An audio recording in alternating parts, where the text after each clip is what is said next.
به نام خدا و ثانیاً عرض سلام حضور گرمتان آرزومند است انشاءالله از سطح کامل برقرار باشین دوستا. امروز میخواهم نحوه اپلای نمودن فیلتر و شکل آنلاین در یک کلیک را برای شما آموزش بدیم که چگونه ما شما میتونیم بدون بلدیت برنامه‌های گرافیکی از جمله فتوشاپ، الستریتور و لایتروم بالای تصاویر خود اپلای کنیم و بعدا از آن در شبکه‌های اجتماعی استفاده کنیم. پس ویدیو را تا آخر بیننده باشید.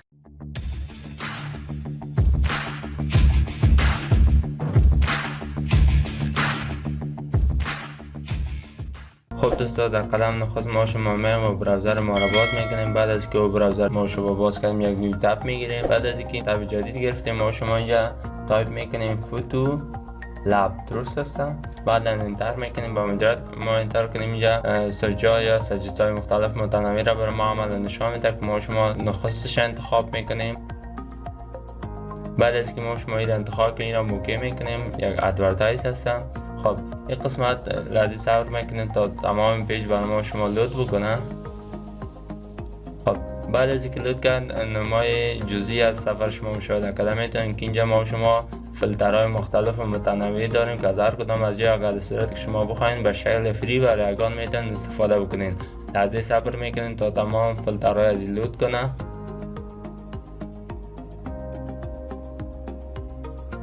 خب دوستان، تا جایی که شما متوجه میشین زیادتر فیلترهای مالود کرده از هر کدام از جا اگر در صورتی که بخواین استفاده کنین میتونین استفاده کنین. بالفرض ما شما این فیلتر را انتخاب میکنیم، بالاش کلیک میکنین.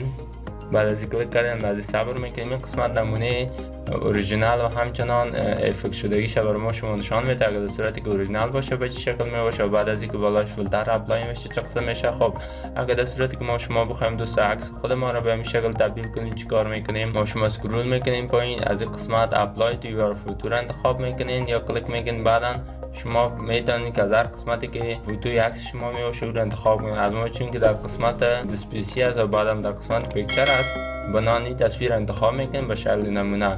خب بعد از اینکه انتخاب کردین اوپن برش میگین. بعد از اینکه اوپن گفتیم لازم صبر میکنیم تا همین فایل ما اپلود شود. خب دوستان، بعد از اینکه اپلود شد قسمت ما شما یک ستنگ یا تنظیمات بسیار جزئی داریم. از این قسمت اگر در صورت که ما شما بخوایم خود جهت تصویر ما را تغییر بدیم که به شکل پورتریت باشه یا لندسکیپ باشه یا عمودی باشه یا افقی، از این قسمت ما شما تعیین کرده میتونیم که چه شکل باشه و همچنان در کنار از اینکه ما شما میتونیم جهتش را تغییر بدیم. از این قسمت ما شما زوم اوت و زوم ان هم کرده میتونیم که تصویر ما چقدر زوم باشه و چقدر زوم اوت باشه از این شکل. و همچنان از این قسمت شما ایرا جهتش هم تغییر داده میتونید که ایرا موو بکنین یا حرکت بدین. بعد از اینکه کار ما شما انجام دادیم و مطمئن شدیم که سایز تصویر ما درست است، بعدا ما شما بالای کانتینیو کلیک میکنیم. بعد از که ما شما بالای کانتینیو کلیک کردیم پروسه اپلای نمودن فیلتر ما آغاز میشه و 4 مرحله می داشته باشه که منتظر میمونیم تا به پایان برسه.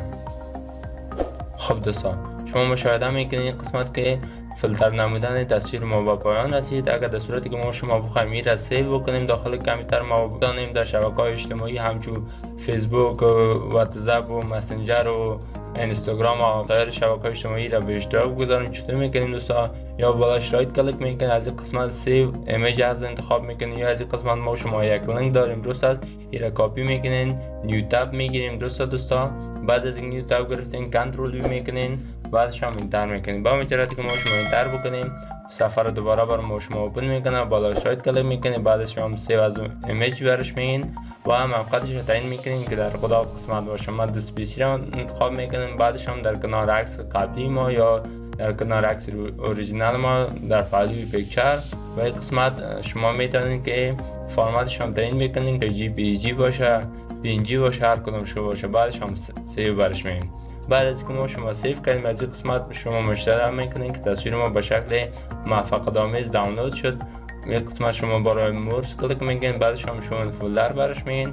خب بعد از شما فولدر گفتیم دوستان قسمت ما شما اگر تصویر فیلتر شدگی ما را اوپن بکنیم همچنان در کنار از این تصویری که به شکل اوریجینال بود اوپن بکنیم و هر دو را با هم کمپیر یا مقایسه بکنیم. شما مشاهده میکنید که ما شما تونستیم با موفقیت فیلتری که میخواستیم بالای تصویر ما اپلای کنیم اپلای کردیم. خب این بود موضوع امروزی ما. رضامند هستم انشاءالله مورد توجهتان قرار گرفته باشه. پس سابسکرایب نمودن چینل یوتیوب و لایک نمودن پیج فیسبوک فراموش شده نشه. تا سلام دوباره، بدرود، وقت خوش.